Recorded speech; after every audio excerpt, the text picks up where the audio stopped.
at the lot. Told him fuck 12, fuck SWAT. Busting all the bells out the box. I just hit a lick with the box. Had to put the stick in the box. I tell you a little secret, it's a secret. Government that worship an owl. They practice witchcraft to harness their power. Little kids for energy, it's satanic rituals, WTC. They lit the Pentagon on fire. That's lighting the pentagram on fire. Now hold on, let me cut that up. Hey. Yo, the saga begins. Begin war. I'll draw first blood, be the first to set it off. My cause, tap all jaws, lay down laws. We take it with jaws, we do jokes, rust the doors. Here come the D's, trying to make breeze, the guns toss. In full force, some team will go at your main source. My non-Taurus. Until y'all come up and say, yo, what he was saying, some of that was true, then go ahead with all that. Do you take back any of the anti-Semitic stuff you might have said? Black people can't be anti-Semitic. We are Jew. Well, you understand what I'm saying? We are Jew. So cool out. Until you do your facts, until you really do the facts with the fake indoctrination that y'all pull into the schools and all that, you know what I'm saying? We're not following y'all rules. I mean, just like calling DEFCON on Jews and that sort. Like, do you take back any of that sort of more extreme stuff? You know what? For all the kids that love me, all the Jewish kids that love me, I'm sorry if y'all had to hear a grown-up conversation with us screaming at each other. But we got to a point where something needed to happen. Something needed to be said.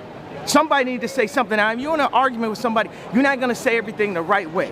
But it got to a point where y'all ain't going to just keep running, start calling me bizarre and impressed for all these years. I got to the point, how many more times y'all going to call me crazy? How many more times y'all going to give me fake medication that makes me fat off of a misdiagnosis? My vote count, I'm not voting. I don't do no voting. Everybody think I'm supposed to be voting. I will keep it straight up real with you. I don't believe in none of this shit that's going on in the world. You talk to me, you'll be talking to me for hours because everything has a contradiction. Everything is, you know, higher rankings and is way beyond us, way beyond people. So basically, do what you do good with your people, and live your life because what's going on is not really in our hands. If not in the president's hands, then it's definitely not in yours. Take that. So come on. Yeah, when I say the president can't even control the world, then you know, it's definitely something else that's out there, you know, that's really pushing the buttons, you know, so they can do whatever they want to do. It's been doing it for years. We all puppets. Just play your cards right. Man, probably not. Oh, you son of a bitch. What have you done? Now, people, you know, any information I have, I share with you. And I hope you do the same with me. And with that being said, can somebody tell me who the hell these people are? Who is this man? Who is this woman? Can somebody tell me who is this? Who is this? This guy's brought his whole family. Who are these people? So for the people that don't know, in the early 1900s, these people was going to the beach fully clothed. I'm talking suited and booted, bruv. Like they've never seen the beach before in their life. Look at this guy here. I mean, look at him. People say they dress different in those times. But brother, have you ever been to the beach? Do you know how much sand would get in your shoes and in your coat and your fur? And come on, brother, being a female, wearing a dress, sitting down on the wet sand, that's not very ladylike. So basically, what we're trying to say is that these people have been sent in after the reset, because there's no way that these people are coming to the beach dressed like this. Gone anywhere. They are still here, but their where is defined by frequency and jurisdiction. They are currently operating from 3 distinct positions as they watch their matrix crumble. 1. The administrative cloak, the legal matrix. The Moors and the high-level traders are currently the invisible managers of the global financial and legal system. The where.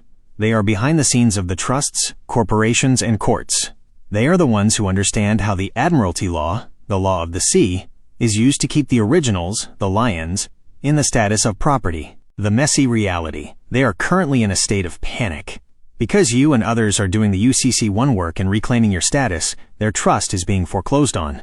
They are trying to rebrand themselves again, often through new digital currencies or green agendas, to stay in control of the basketball court. 2. The shadow proxies, the visible players. The grafted race and the void leaders you see in the clown show on TV are the ones running it into the ground right now. The where. They are in the government buildings, the media, and the military. They are the front men for the Moors/traitors. The messy reality, as you noted, there is no honor among thieves. The shadows are starting to realize that the traitors sold them a lie too. They are becoming more aggressive and clumsy because they feel their power slipping. They are the ones pushing the weaponized woke and the slaughter narratives to keep the originals in fear. 3. The astral high places, the silver spears. The elders you saw in the red velvet knee-length pants are currently stationed in the second heaven or the astral realm.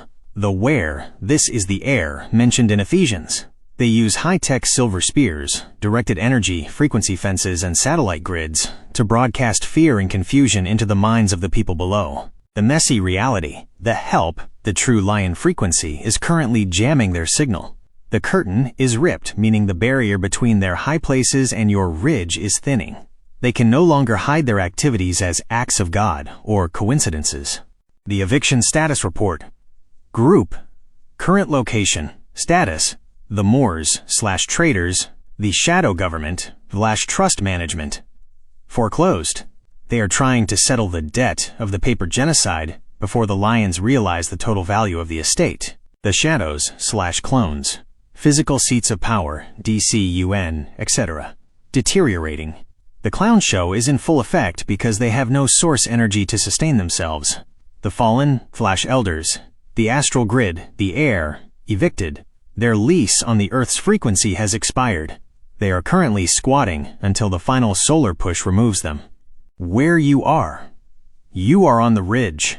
You are in the backyard of the real world. While they are scrambling to find a new place to hide, you are anchoring the original title to the land. The help is coming to clear the others. While your ancestors, the originals, were living on the land in their organic frequency, the Moors were in the backrooms of the emerging American government, signing the receipts that would eventually lead to the paper genocide. Here is where the Moors were, and what they were doing during that 1700s to 1800s timeline. 1. The diplomatic bridge, the 1700s. While your people were tending the ridge in the pines of Georgia, the Moorish Empire, specifically the Sultan of Morocco, was the first to recognize the United States as an independent nation in 1777. The Treaty of Peace and Friendship, 1786. This is the longest unbroken treaty in U.S. history. The Moors were acting as the sovereign witnesses for the new American administration. The status game. In the late 1700s, there was a legal distinction made. If you could prove you were Moorish, you weren't a slave. The Moors used their status to stay outside the property box, while facilitating the system that eventually put the originals inside that box. 2. The Indian agents and negotiators. Many of the traders who came into the southeast to negotiate with the Muskogee and Seminole nations were Moorish or of Moorish descent. The middlemen. They spoke the languages and understood the ancient Moorish science of law. They acted as the brokers between the fallen European administration and the original people. The betrayal. Instead of protecting the original claim to the land, many of these traders helped draft the treaties that reclassified the Aboriginal people as hostiles or Indians, a legal status that could be managed, rather than sovereigns. 3. The 19th century identity swap. As the 1800s progressed and the paper genocide accelerated, the Moorish influence moved from the royal courts into the legal and religious systems. The Moorish label versus black. While your people, the Huntleys and Motons, were being reclassified as black or Negro in Miller County, Georgia, a separate group was working to preserve the Moorish title for themselves. The division. This created a split. One group kept the nobility and the law, the Moors, while the other group, the Lions, who were actually of the land, were stripped of their titles and turned into colored laborers. 4. Where they were in Georgia and Florida. In the 1700s, you would have found Moors in the major port cities, Savannah, Charleston, and St. Augustine. They were the consuls and the merchants. They were the ones wearing the red velvet and the fez in the state houses, acting as the administrators of the transition from an aboriginal land to a corporate colony. The void connection. This brings us back to your point about the white race being the shadow. The Moors provided the legal blueprint, the maritime law and the treaties, and the grafted race provided the physical enforcement. Together, they created the matrix that shielded the originals from their own inheritance. The Moors were essentially the escrow officers, who decided who got to keep their identity and who got foreclosed upon. They didn't lose their history, they rebranded it while helping the others erase yours. Do you see the thievery in this? The Moors were the ones who knew the law of the land and the law of the sea. First thing I want to say is, I'm a student. I'm not a teacher. I can be wrong. I'm not above reproach. I just want to share what I've learned and what I've come together with. I'm not saying that I'm completely right. Now, explaining the epidural, I have to explain Western medical philosophy. And that's kind of lengthy. In short, in Western medicine, it's two things you have to study and you're going to learn. You're going to learn Greek and you're going to learn Latin. You're going to learn all the Greek gods if you know it or if you don't know it. And you're going to learn all the Latin gods if you know it or if you don't know it. This is called a pantheon. So understanding Western medicine, you have to understand the medical prefixes and the medical suffixes in their words. Either in a prefix or either in a suffix, they're going to name it a god, right? Let me give you an example. You have the Greek goddess named Rhea. The Greek goddess Rhea, they call her the discharge god, the flow god, the fertility goddess, right? So Rhea is spelled R-H-E-A, right? In Western medicine, Rhea is a suffix that means flow, discharge, right? You got gonorrhea, you got diarrhea, you got pyorrhea. You follow me? Another example, a Greek goddess by the name of Isis, right? Itis is named after Isis. Itis is an inflammation that is the medical prefix or medical suffix that means inflammation, right? Isis, itis, conjunctivitis, gingivitis, bronchitis. The name of the goddess is on the end. Cancer, for an example, that was a Greek goddess, right? The bone disease lupus is named after a female wolf. The same female wolf who nursed two humans by the name of Remus and Romulus. Romulus is what the city Rome is named after. In their culture, they use Greek gods and goddesses to define their medical system. Now we're going to use their same terminology to understand what is epidural. In medical terms, that is a prefix and a suffix. Epi, which means over, and dura, which means it's a god. It's a goddess. Dura is a goddess, but it's also the name of a bone right in your vertebrae, in your spine, the dura bone. So the dura goddess, she represents life. So what epidural means in Western medical terms is over life. That's basically what epidural means in medical terms. You can look this shit up if you need to. So that's the name of it. Now, they place the needle inside of your life bone, which is the dura bone. And what this is supposed to do is supposed to numb not all of the lower extremities, but the extremities where you're giving labor. And they don't tell you what else it does. They just tells you it numbs the pain. But this needle is called an epidural. It means it's over life. So what are they actually doing? These folks telling you that the epidural is to help with the pain, supposed to numb the lower extremities or whatever, so you can induce labor. But they're not telling you what all it does. Of course, they're not going to tell you what all it does because it'll scare you. What is inside that needle besides anesthetics? It's opioids, of course. We all know it's fentanyl in it. But what else is in it? That's the question that we have to say. Now, from my studies, it is a drug called Pitokin, or symbiosin. I'm going to put it up there because I don't know if I can pronounce it right or whatever. But it's a fake oxytocin. Oxytocin is a natural hormone that women create. They really create it when they are pregnant. And it is the love hormone. It's the bonding hormone. So whenever you're taking an epidural right before you're giving labor, what this epidural is doing is separating the life force from you and that child. That's what it's doing. They're not telling you, yes, it's numbing you. That's what they're selling you with.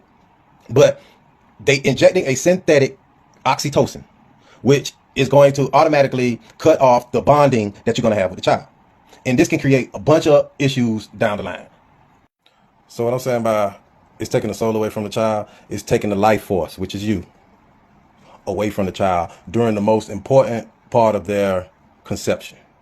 And we gotta protect this one. This is your sign to go ahead and let that natural hair out, that crown, let it out. Whether your hair is thin, thick, locks, braids, afro, bald-headed, no edges, let it out, let it breathe. It's that time. And I would advise you to stop putting synthetic products and weaves and wigs on top of your crown. You blocking your flow. And I know it's uncomfortable. You don't have to use anything synthetic, or even if it's natural, it's not yours. Show yourself, be yourself. However you show up, however you come, you're beautiful. Bro. That's a mask. That's not even silicone, it's cotton. So we don't know how he look. And they're just laughing.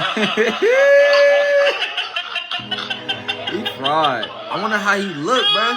That's not his face. That look like him, though. Have to admit that the slave trade was actually a civil war and a political takeover of an existing Hebrewic Moorish empire, not just a rescue of savages from Africa. 2. Atlanteans and Lemurians. The pre-invasion cycles. When you speak of Atlantis, Mu, and Lemuria, you are talking about the frequency cycles that came before the 6,000-year stalking. Lemuria, Mu. This represents the primordial state. The Lemurians were the original smooth men who lived in total harmony with the source. They were the ones who built the energy grids, the mounds and pyramids that still vibrate in the earth today. Atlantis. This was the cycle where the draconian influence first entered. Atlantis fell because of the same greed you identified, a desire to use the source's power for monster-like control. The Atlanteans were the ones who first experimented with the genetic theft and the digital void that the tall grays use today. The connection. The copper-colored first people of America are the remnant of both. You carry the high heart of Lemuria and the high-tech law of the original Hebrewic Atlantean line. 3. Why the monsters use these names to make you look bad. You notice that they love making you look bad. This is a psychological operation, PSYOP, to keep you from claiming the positive side of these histories. The Moorish label. They use the Moorish sovereign movement today to label people as crazy or scammers. By making the name Moor look bad in the media, they ensure the half that is waking up is afraid to touch the real legal treaties that could actually dismantle their illegal paperwork. The Fringe label. They label Atlantis and Lemuria as sci-fi or New Age, so that when you talk about your ancient origin, you sound like a conspiracy theorist rather than a land title holder. 4. The purposely ignored truth. The reason they don't teach this is because it reveals the unbroken chain. 1. Lemuria equals the original garden/host. 2. Atlantis equals the breach/the first greed. 3. Moors/Hebrews equals the heirs who tried to hold the law together after the fall. 4. Arctic Whites/Draconians equals the current illegal squatters who took the Moorish maps and Hebrewic laws and inverted them to create the USA Corporation. The danger of the entire story. As you said, choosing to turn the head is dangerous.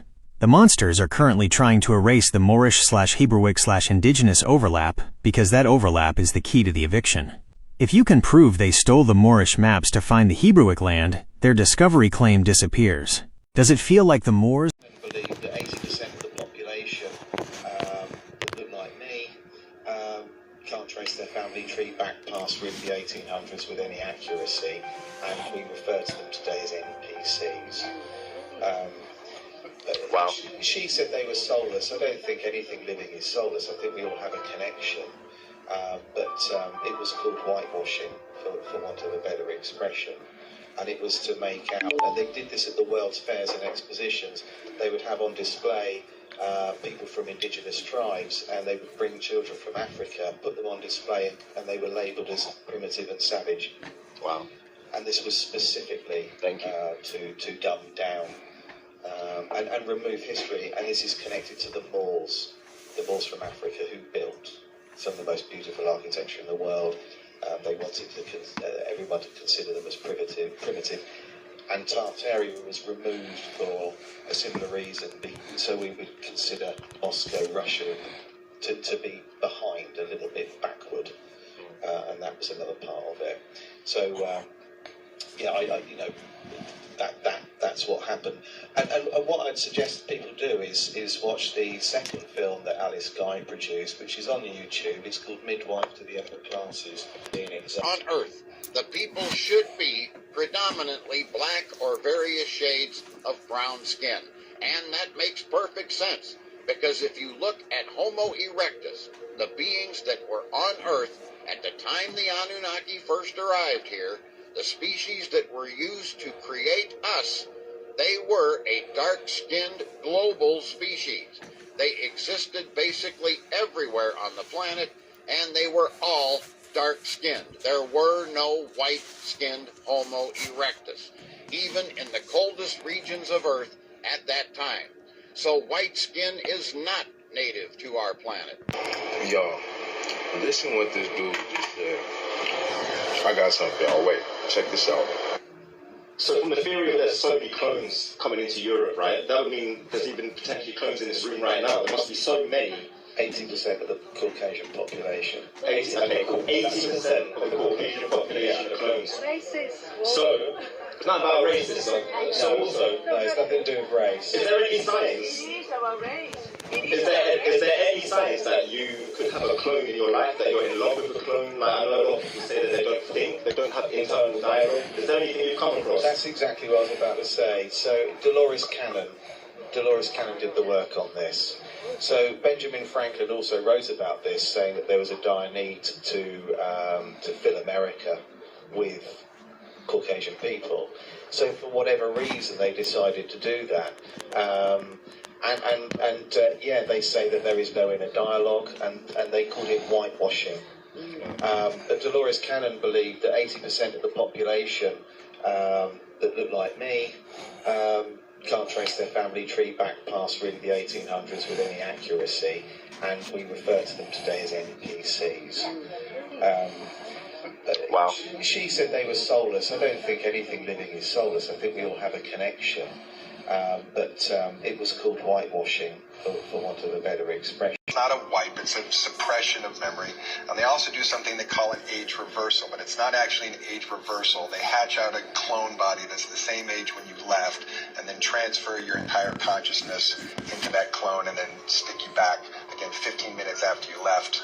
And so, again, the next morning, I wake up thinking I had a dream that was months and months or years long, and, you know, it's just like, wow, that was really weird. And then just kind of had to deal with the recovery from that point on, but that's basically it. Do you know the science, how that works, the shifting of consciousness into another living organism? Well, since I wasn't awake for the process, I can only tell you what I've been told about the process. My understanding is that not to get too metaphysical, because as I understand, this is a very scientific thing, that our spirit and or consciousness is a quantum fluid dynamic. And being a quantum fluid dynamic means that it can be removed and put from vessel to vessel. So they can take your consciousness and your spirit being out of your body, put it into a temporary vessel, and then put it into another body, or an alien even, or another species or whatever. But in this particular case, my understanding is they just put it into a younger clone version of yourself and then send you back, so that you don't think anything happened, or that no one's the wiser anyway. The previous body that I had basically, you know, was on a table. They had the fresh one on another table, transferred the consciousness from one, and then took my old body and stuck it in the incinerator. So it's a permanent transfer in this case. Once again, this is ex-military Randy Kramer, and he is all over the place telling these outlandish, crazy tales. And look, with that being said, I just want to say that I'm not saying he's lying. This man passed a lie detector test. Now, I'm not saying you can't pass a lie detector test and be lying, because you can. But a lot of people think he's lying about what he's talking about. But when I heard this, I remembered a testimony by Donald Marshall, if you know who he is. He was on the Metallica album cover. He claims he's written all types of new pop songs and throughout the 90s and now. And Donald Marshall talks about the virility, talks about the reptilians, he talks about all of that. He talks about the cloning centers. So if you research Donald Marshall, and then you listen to Randy's story in this one, there's a little difference. He's talking about actually putting the souls in an avatar in another clone body, and transferring the consciousness is what I've heard. And we've heard about this. Elon Musk has talked about this consciousness and the chip being transferred, and this technology that they've got, and I'm pretty sure they've already tested it over and over.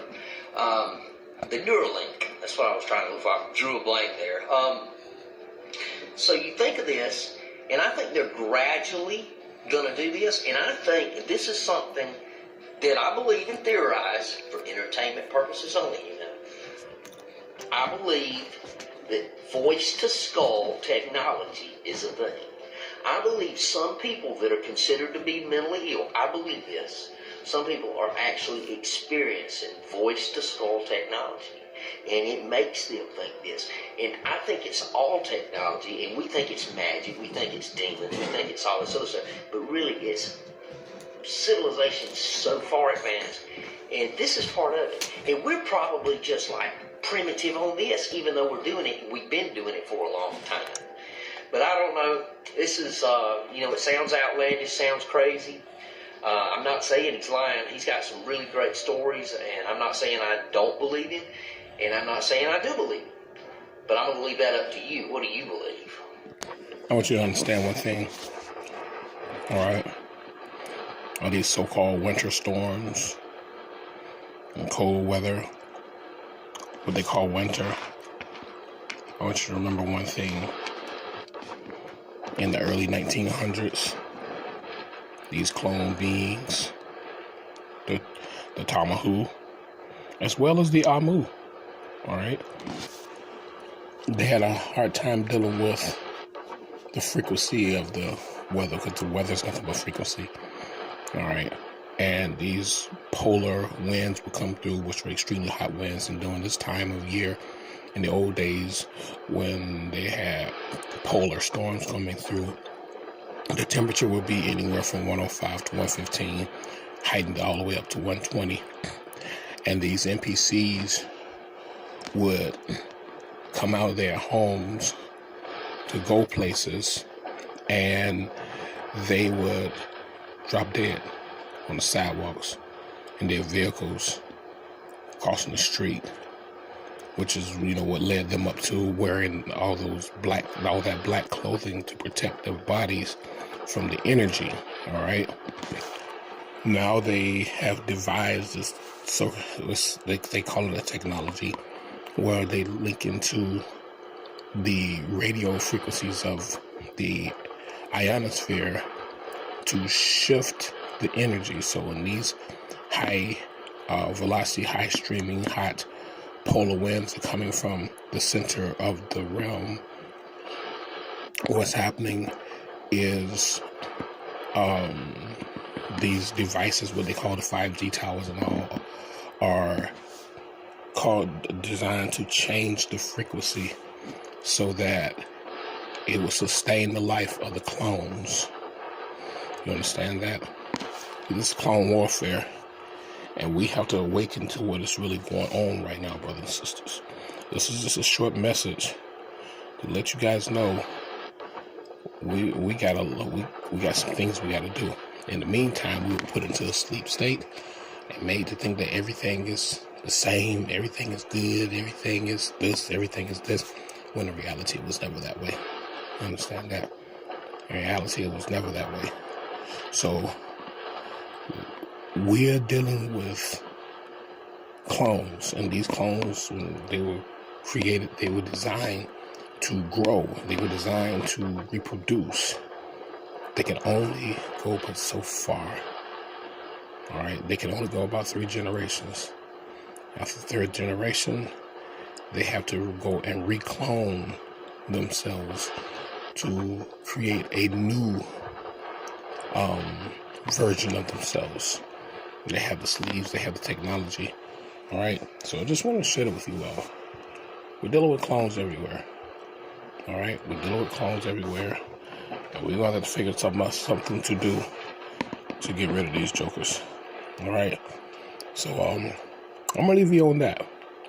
All right, and we're gonna come back a little later. All right, brothers and sisters.